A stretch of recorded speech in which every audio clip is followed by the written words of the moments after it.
கெஞ்சி இருக்கிறாங்க. இந்த சிசேரியனுக்கு நான் போறேன் ஏதாவது செய்யுங்கன்னு சொல்லி கிட்டத்தட்ட 32 மணித்தியாலங்களாக சிசேரியன் செய்யப்பட இல்லை.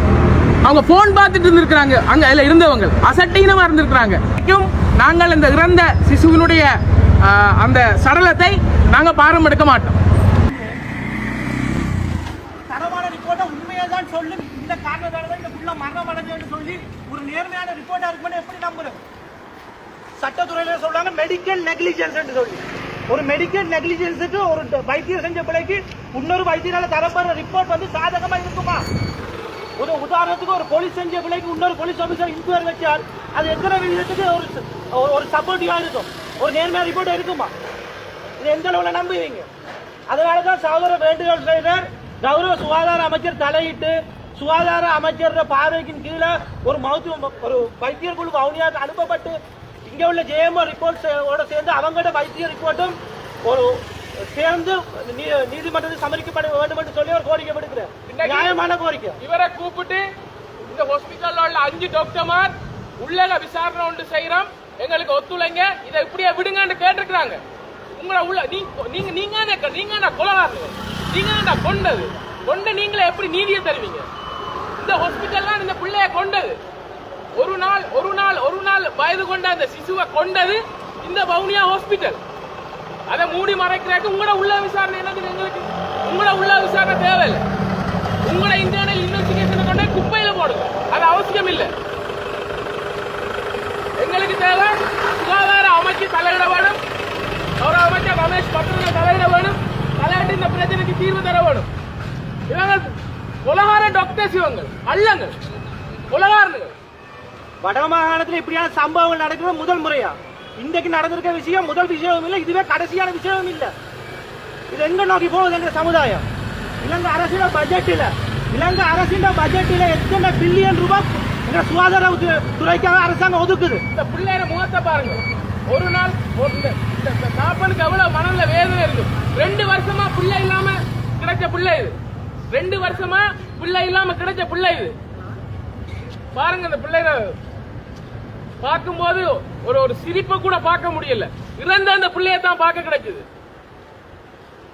ஒரு சின்ன சிரிப்பை கூட பிள்ளைய சிரிப்பை பார்க்க முடியல தாப்பனாலே தாயாலே. இப்படியான இவங்க என்னத்துக்கு இந்த டாக்டர் இவ்வளவு வைத்திய மாஃபியா? இவங்க இந்த ட்ரீட்மெண்ட் பண்ண டாக்டர் இவன் தான் இந்த ஆம்பளை பிள்ளைங்க ஸ்கேன் பண்ணி வெளியே பிரைவேட்ல வந்து சொன்னதுமா தான் இங்க வந்து அவன் ட்ரீட்மெண்ட் கொடுக்கல. அதே டாக்டர் வெளியே பிரைவேட்ல நல்லபடியா ட்ரீட்மெண்ட் பண்ணிருக்கான். ஹாஸ்பிட்டலுக்கு வந்தவன பார்க்கல வந்து சிசேரியன் செய்யுங்க அந்த ஓட்ட பேக் அது உடைஞ்ச பிறகு சிசேரியன் செய்யுங்க அந்த பிள்ளை வர வைஃப் அழுது கத்தி இருக்கிறா. அழுது கத்தி கூட கிட்டத்தட்ட 32 மணித்தியாலமா சிசேரியன் செய்யல. கேட்டா அந்த ஓட்டுக்குரிய சிசேரியன் இன்னும் வரையலன்னு இருக்காங்க. எவ்வளவு சலுகைகள் அனுபவிக்கிறீங்க? ஒரு வைத்தியருக்குரிய சலுகைகள் எவ்வளவு இந்த நாட்டில்? நீங்க உங்களை நம்பி என்னன்னு இந்த ஹாஸ்பிட்டல் தயவு செய்து சொல்றோம், இந்த மரணத்துக்கான சரியான ஒரு தீர்வு கிடைக்கும் வரைக்கும் புள்ளப்பரண்டு சொல்லி இந்த ஆஸ்பத்திரிக்கு வராதீங்க. இந்த ஆஸ்பத்திரிக்கு புள்ளப்பரண்டு நீங்க வந்தீங்கன்னா நீங்க ஏதாவது இதே மாதிரியான ஒரு அசம்பாவிதங்கள் நடக்கக்கூடும். அதுவே நீங்க வராதீங்க. இந்த ஹாஸ்பிட்டலுக்கு இந்த மரணத்துக்கு சரியான நீதி கிடைக்கும் வரைக்கும் உங்களுக்கு மகப்பேற்று புள்ளப்பேரு என்று சொன்னா உங்க ஃப்ரெண்ட்ஸுக்கு எல்லாம் சொல்லுங்க. இங்க வராதீங்க, இந்த ஹாஸ்பிட்டலுக்கு வராதீங்க. 3 டிரெக்டர், ஒண்ணுமே இல்லாததுக்கு 3 டிரெக்டர், 2 ஏஓ. அரசாங்கத்துக்கு ஒரு தாழ்மையான வேண்டுகோள். வைத்தியத்துறைய உங்களால சரிவர உங்களுக்கு ஒரு எல்லாருக்கும் சமமான ஒழுங்கான முறையில் வைத்தியத்துறையை உங்களுக்கு கொண்டு நடத்த முடியாது, பரவாயில்லை, அது தனியார் மயப்படுத்தி விடுங்க. தனியார் மயப்படுத்தல எவ்வளவு தீமைகள் இருந்தாலும் அரசாங்கம் வைத்தியத்துறையை வச்சுக்கொண்டு சுகாதாரத்துறையை வச்சுக்கொண்டு நடக்கிற தீமைகளை விட தனியார் துறைக்கு போல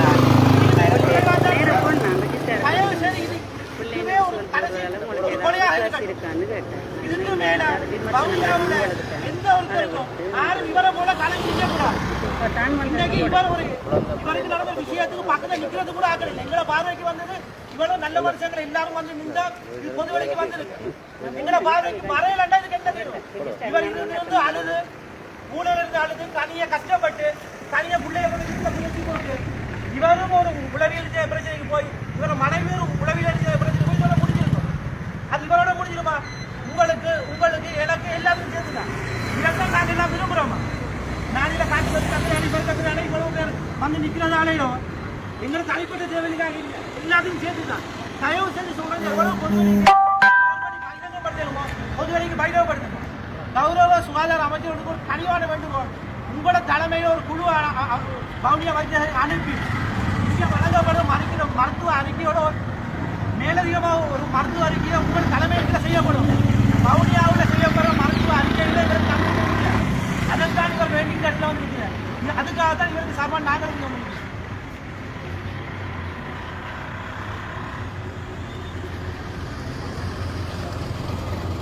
நாங்கள் உண்மையா வவுனியா போலீஸாருக்கு நாங்கள் நன்றி சொல்கிறோம். நேற்று இரவு 11 மணிக்கு போலீஸ் ஸ்டேஷனுக்கு போய் எங்கே எழுதி இன்னைக்கு விடிய எக்ஸ்பை கூப்பிட்டு இன்னைக்கு ஜட்ஜிட்டு நாங்கள் அதாவது வேண்ட அளவுக்கு அக்ரிமெண்ட் பண்ணாமல் கட்சியமாகவே நாங்கள் கொண்டு வந்து இந்த சிசுவை பார்க்கணும்னு சொல்லி எங்களுக்கு எக்ஸ்பை உண்மையாக நல்ல விஷயம் செய்தவர். அவருக்கு இன்னைக்கு நாங்கள் நன்றி சொல்கிறோம். ஏன்னா அவருக்கு லேட்டானாலும் பரவாயில்ல, கட்சியமா நேரம் வந்து அந்த சிசுவை பார்த்துட்டு சொல்லிட்டு போயிருக்கா. ஏன்னா இதுல நிறைய சந்தேகம் இருக்குன்னு சொல்லியிருக்கா.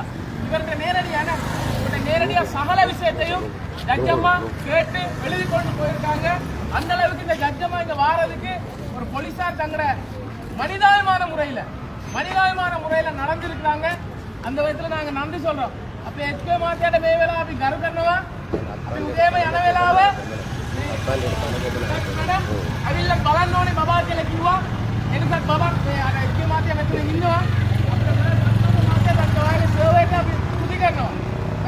මේ වගේ රජේ හොඳ රජේ නිලධාරීලා මේ රටෙන් ඉන්නවා.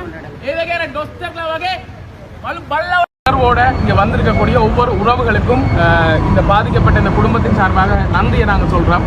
உண்மையிலே இவர் ஒரு ஒரு துணிஞ்சு இன்னைக்கு வந்திருக்கிறார். இன்னைக்கு தனக்கு நடந்த அநீதி இந்த வவுனியா மாவட்டத்தில், இந்த வட மாகாணத்தில், இந்த இலங்கையில் யாருக்குமே நடக்கக்கூடாதுன்னு சொல்லி இன்றைக்கு இந்த சகோதரன் துணிந்து வந்திருக்கிறார். நிறைய இவர் துன்பங்களை அனுபவிச்சதை காலமாக நாங்கள் ஊடகங்கள் வாயிலாக இவர் தெரியப்படுத்தி இருந்தார். உண்மையிலே இங்கே வந்து நிறைய பிள்ளை நடைபெற்றிருக்கிறது. இன்றைக்கு ஜட்ஜ் வந்து அந்த சிசுவை பார்த்துட்டு பல இவரிடமும் இவருடைய வாக்குமூலங்களையும் பெற்று இவருடைய கருத்துக்களையும் பெற்று சென்றிருக்கிறாங்க. ஆகவே நாங்கள் இங்கே வலியுறுத்துகிற ஒரே ஒரு விஷயம், எங்களுடைய ஜட்ஜமாட்டையும் சரி, அதே போல இந்த நாட்டில் இருக்கக்கூடிய சுகாதார அமைச்சர்கிட்ட இந்த இடத்துல நாங்கள் வினயமாக கேட்டுக்கொள்கிறோம். இந்த ஒரு உயிரை இனிமேல் எந்த ஒரு இப்படியான அசம்பாவிதம் நடக்கக்கூடாதுன்னு சொல்லி நாங்கள் அதுக்காக தான் நாங்கள் கொண்டு கூடியிருக்கிறோம்.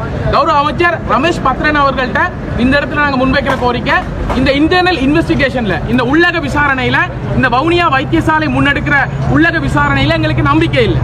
ஆகவே உங்களுடைய தலைமையில் சுகாதார அமைச்சருடைய சிபார்சில சுகாதார அமைச்சருடைய பரிந்துரையில் அங்கிருந்து ஒரு விசேட குழு ஒன்று நியமிக்கப்பட்டு அந்த குழு இங்க வந்து ஒரு நீதியான விசாரணையை மேற்கொள்ள வேண்டும்.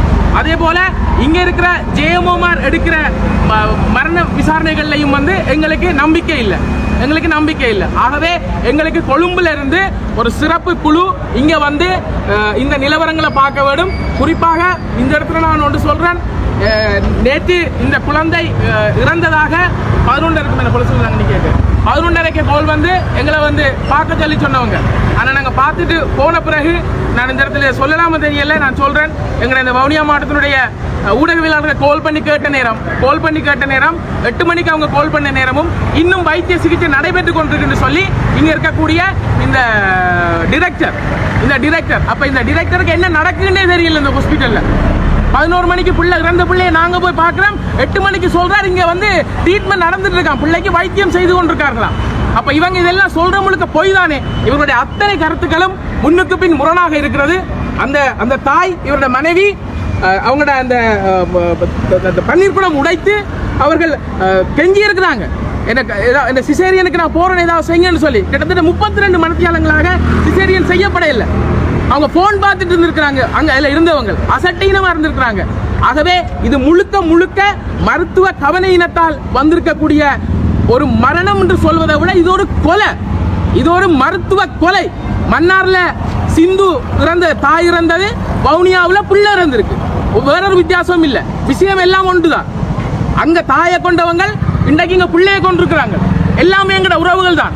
ஆகவே இந்த மருத்துவ கொலை வந்து நிறுத்தப்படணும். இதற்கு நீதியான நியாயமான தீர்வு வேணும். நாங்கள் மீண்டும் மீண்டும் வலியுறுத்துறது எங்களுடைய சுகாதார அமைச்சர் ரமேஷ் பத்ரன் அமைச்சர் அவர்களிடம் உங்களுடைய தலைமையில் விசேடமான குழு ஒன்று இங்கே விசாரணைக்காக வர வேண்டும். அதுவரைக்கும் நாங்கள் இந்த இறந்த சிசுவினுடைய அந்த சடலத்தை நாங்கள் பாரம் எடுக்க மாட்டோம். எங்களுக்கு இன்வெஸ்டிகேஷன் சரியான இன்வெஸ்டிகேஷன் நடக்கும் வரைக்கும் நாங்கள் இந்த சிசுவை நாங்கள் பாரம் எடுக்க மாட்டோம்.